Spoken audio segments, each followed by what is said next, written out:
Millennials are America's future, and often its favorite punchline. People say we're young, but the oldest millennials are nearing 40. People say we're dumb, but we're the most educated generation ever. And people say we're spoiled, but we're the first generation in American history who'll be worse off financially than our parents. We're traveling across the country to find out how young Americans are surviving, and in some cases thriving. I'm Brad Hunt, and this is American Paycheck. Rap started in New York, but in the past 2 decades, Atlanta has become hip-hop's beating heart, producing countless iconic artists and careers for people who work behind the scenes of music.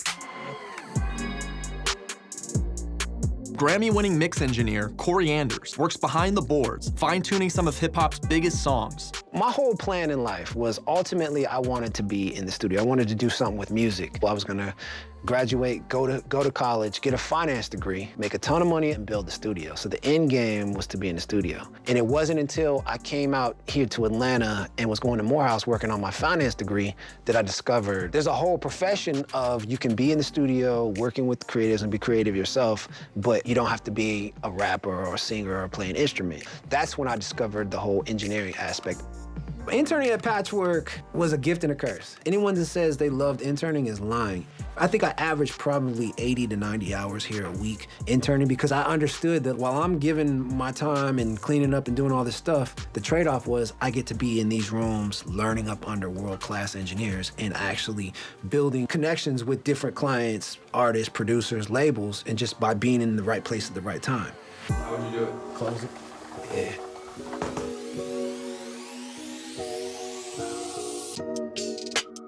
Historically, engineers have gotten points on projects. Points on a project is basically getting a percentage of the proceeds from that project. But at this time, I've never seen any points on projects. We'll work for hire, so it's one of those things where we get paid regardless of if they get 1 stream or 1 billion streams. The downside of it is because we work for hire, if they get 1 billion streams, we don't get a percentage of that 1 billion streams. So as a freelance engineer, it is ebbs and flows, what I always say. It's just like you might have an amazing month and then the next month you're like, no one's calling, my phone's not ringing. This is where my finance background really comes into play. I knew that as an engineer, I was gonna have these ebbs and flows. And so on the good months, I didn't go and splurge or didn't do anything. I'm very good with managing money to account for the months that are slow so that I can have a pretty steady lifestyle and not have to worry about paying my mortgage next month because I had a bad month this month.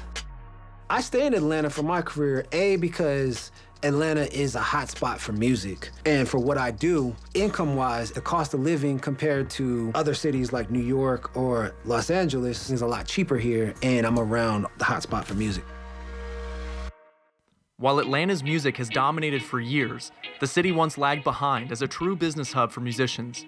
To fill that void, studios like Patchwork, co-founded by Curtis Daniel, grew to match the city's musical output. Before we built this room, we didn't have a world-class facility in Atlanta. So our clients, our old facility was an old house, a 1-room house.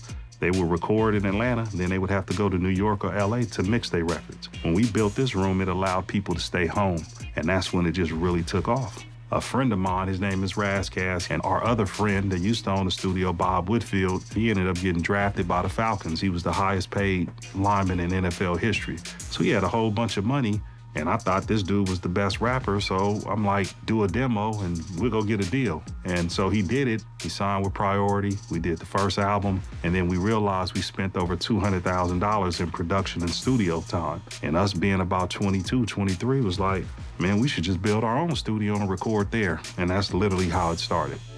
At the time, when you thought of Atlanta music, you thought of Outkast. So I found a manager, her name was Dee Dee, and found out that the guys from Organized Noise, particularly Rico Wade, was a huge Falcons fan. And so we asked them, did they want to go to the game? And it was like, sure. I said, anybody that wants to go, gotta personally come to the studio and get their own ticket. Little did I know it was gonna be Outkast, Goody Mob, TLC, PA. So they came to the studio. They got their tickets. I made them do a tour. And then after the game, they came back and they started recording. And that was literally our first session.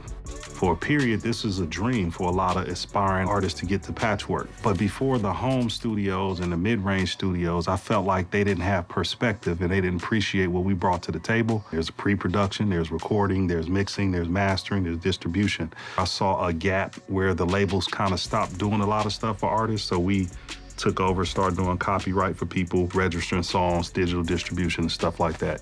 So I just look at other opportunities that don't take us out of our wheelhouse that some of our clients need, and we start offering those services.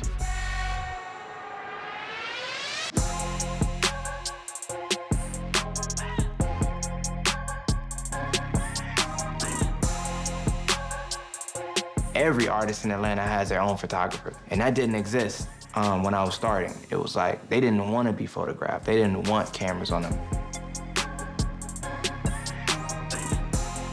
In college, I started the first fashion organization at Morehouse that was dedicated to giving the students a way to actually enter into that industry. And when I was looking for fundraiser ideas, I stumbled across Wiz Khalifa's Twitter page. And I reached out to him, like, what would it take to get you to do a meet and greet? So they told me his rate was only $4,500 at the time for the entire tour. So I actually went and I took out a student loan for $4,500. I booked Wiz Khalifa, booked the venue, the sold-out concert. It literally changed my life.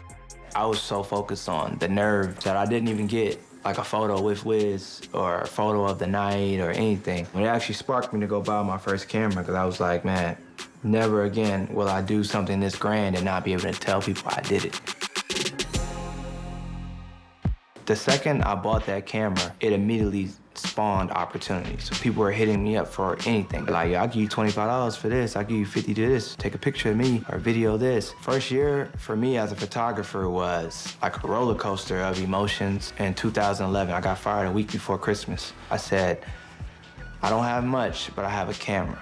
I have a vision and I have a work ethic. If I can make this camera make me $400 to $500 a month, however I can make that happen, I can at least stay in Atlanta until certain things pan out. I realized early that it was a very good entryway into a lot of doors that I would never have had access to. So I wasn't getting paid a lot, but they were letting me right up to a celebrity or get instant access, cutting lines and being in the vibe. Over the course of 1 week, I shot Schoolboy Q. The very next day, I shot Estelle. The very next day, she introduced me to Young Jeezy. So it was like, immediately, life changed.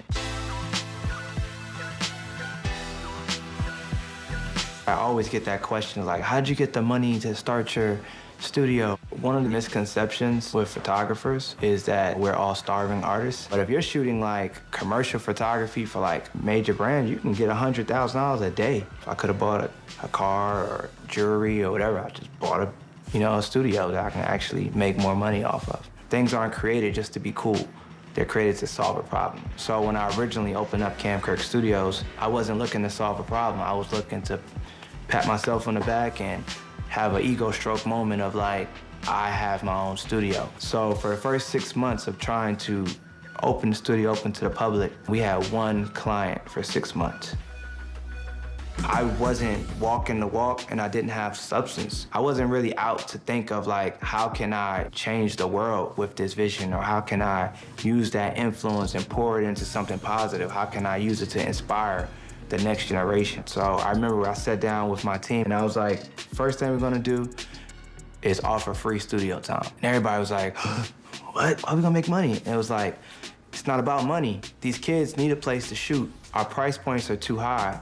They feel intimidated by it. The impact of having a space that can change someone's life is way deeper to me than money. So often photographers get in this hamster wheel of just being in service of others and not actually able to fund or monetize their actual own vision. So that's where I came up with the idea of Collective Gallery, the first label that sets out to sign photographers as their artists and as their main core of their business. We're trying to shake the industry up and let them understand that it's cool to have a musician on your team, but have you ever thought about having the photographer that shoots the musician signed to your label as well? Because You can take that same photo, the same way you take that same music track and stretch it and monetize it so many different ways. You can license it, you can put it on t-shirts, you can sell it in Urban Outfitters, you can make poster prints of it. You can do all these different ways. So instead of keeping them in service, we're actually investing into the other side of their brains that wants to create an art exhibit, that side that wants to create a book, or the side that wants to tour and show their work around the world, the side that wants to just shoot this crazy creative, personal project. We became leaders and not influencers, and we became like a hub for dream chasers. And now we do 400 appointments a month.